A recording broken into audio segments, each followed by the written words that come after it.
pengen tadabbur ayat supaya bisa healing perasaan kita yang sedang terluka, healing tentang beban kita. Gimana cara biar kita tuh, kalau bahasa terapis tuh, rilis beban, masalah, curhat supaya rilis gitu kan, rilis curhat. Oke, itu salah satu metode. Terus apa metode lain untuk kita rilis atau kita bisa healing dengan ayat-ayat Al-Quran? Tadabbur. Jadi ada tafakkur, ada tadabbur, ada terapi. Islam itu banyak banget hal-hal yang bagus, tapi tidak ada yang lebih indah dan lebih tepat dan lebih efektif daripada terapi dengan tadabbur Al-Quran. Bukan hanya baca, tapi tadabbur Al-Quran. Menghayati, memahami pesan-pesan Allah di dalam Al-Quran. Makanya ketika Nabi punya masalah, obatnya Al-Quran. Itulah kenapa di dalam Al-Quran Allah menyebutnya wasyifa'un lima fis sudur.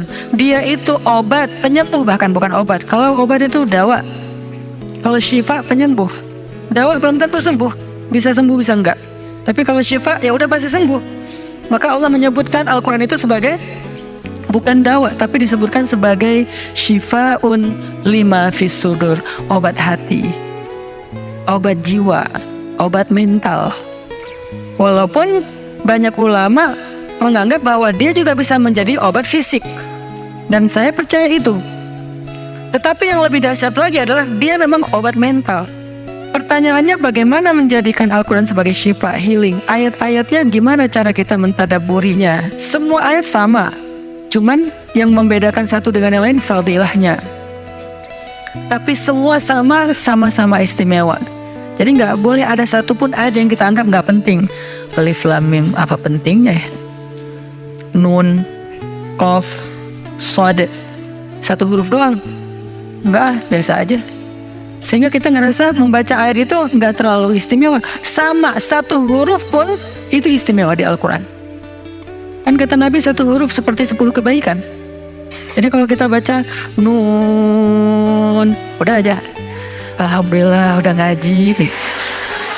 10 kebaikan loh itu. Tapi kalau udah tahu 10 kebaikan, ngapain satu huruf? Udah aja wal qalami wa ma yasturun, lanjut dong. Udah tahu tuh 10 kebaikan cuma satu huruf, sayang banget ya kalau ada waktu. Dan ketika membacanya jangan target saya harus cari waktu yang tepat nih buat baca Quran biar khatam 1 juz. Jangan cari waktu yang tepat, susah. Lama-lama sampai malam akhirnya nggak kebaca. Asal ada waktu baca aja dulu, dapat setengah halaman, dapat 2 baris, dapat 1 baris, pokoknya baca aja dulu. Jadi tadabbur, cara untuk bisa menjadikan Al-Quran sebagai syifa, tadabbur. Bagaimana dulu Nabi, sahabat, orang-orang solih mentadabburi Al-Quran? Yang pertama adalah mereka membaca Al-Quran secara tematik, supaya kita dapat sesuai dengan problem kita, masalah kita, hajat kita. Tematik. Lagi ada masalah apa kita? Karena ayat Al-Quran turun kepada Nabi pun secara tematik, secara kontekstual. Apa yang dialami Nabi, itulah ayatnya. Al-Quran tidak turun sekaligus kepada Nabi, turun sekaligusnya itu di Lauhul Mahfuz. Lalu sampai kepada Nabi berangsur-angsur selama 23 tahun. Kenapa berangsur-angsur, Ustaz? Dan kenapa nggak urut? Turunnya yang pertama adalah Al-Fatihah dan Al-Alaq.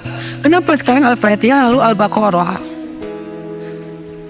Kenapa enggak Al-Fatihah, Al-Alaq, kemudian surat apa lagi yang berurutan sesuai dengan urutan turun? Kenapa kok dibalik-balik, kok diacak-acak? Karena Al-Quran turun itu secara tematik, teman-teman. Hikmahnya apa? Hikmahnya karena dia tidak turun untuk sekedar dibaca. Dia turun untuk ditadaburi supaya jadi solusi, petunjuk dalam hidup. Petunjuk apa? Petunjuk terhadap masalah yang lagi dihadapin.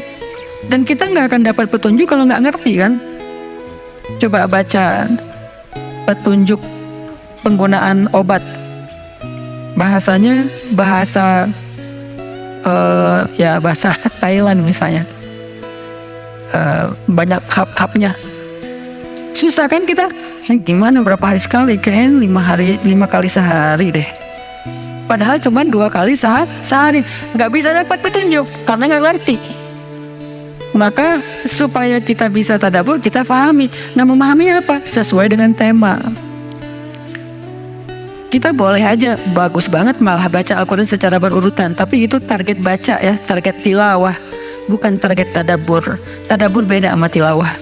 Tilawah tetap dia nggak usah diganggu gugat, udah segitu aja. 1 hari 1 juz, setengah juz, 2 bulan sekali khatam, sebulan sekali khatam, itu lanjut aja udah. Karena itu memang target membaca. Tapi target tadabbur beda sama target membaca. Bikin 2 target. Kalau tadabbur memang gak panjang-panjang dan gak berurutan tematik. Kita mau lagi masalah apa sih? Gimana kita cari temanya Ustadz? 1, bisa nyari ke Simbah Google, ayat tentang, klik keluar. Buat kita yang mungkin kita sama nih dengan saya, masih sama-sama belajar, paling gampang tadi nanya aja ke Google, pakai aja indeks. Atau cara yang lebih, ini kalau mau, saya beberapa kali nyoba soalnya, kalau mau bukan ngetes ya, kalau mau agak sedikit lebih apa ya, seru nih, agak lebih seru. Tapi kalau belum berhasil jangan salahin saya ya. Kalau agak lebih seru nih, saya suka gini, pegang Quran, lagi ada masalah nih, Bismillah, ayatnya pas, wah ini saya banget nih. Bisa kayak gitu juga metodenya. Jadi kayak minta dibimbing sama Allah aja gitu. Tapi kadang-kadang dapat ayatnya tuh nggak sesuai tema saya, Ustaz, kata kita. Padahal kata Allah ini yang kamu butuhin tuh ini nih. Bisa gitu juga dengan syarat membukanya pakai Bismillah, bukan membuka yang itu ya Allah ya, yang itu ya. Jangan maksa. Allah lebih tahu. Bismillah. Ayatnya tentang makanan. Oh mungkin kita masalahnya emang masalah berat badan mungkin, atau masalah mubazir mungkin, sehingga merembet kemana-mana. Allahu alam. Tapi kalau mau lebih jelas ya udah cari pakai yang tadi, dapat ayatnya secara tematik.